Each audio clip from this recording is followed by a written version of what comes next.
I'll show you guys a quick and easy recipe to make the best tomatillo salsa that you've ever seen, ever.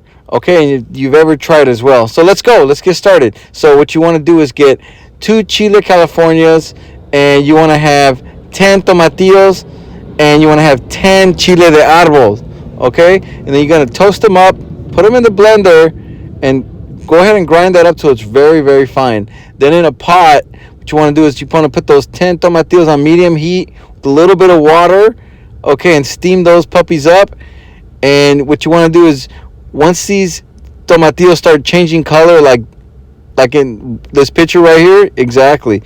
Once you start seeing like a darker green, then you know that they're ready to put in the blender. Because if you pull them out sooner, it's going to taste sour. It's going to ruin your salsa. So make sure that they're that darker green. Okay, so here's the salsa completed. At this point, what you want to do is salt the salsa. You're going to put some salt in here and taste test it, of course. But first, go ahead and get the very best dipping chip that you can find. I just use tortilla chips, or sometimes whatever's around, Doritos. I mean, it just doesn't matter, right? But I like to use tortilla chips. It kind of is like, for me, I feel like it's a rule. But anyways, yeah, that's it, you guys. Hopefully you guys enjoyed this video on how to make tomatillo salsa.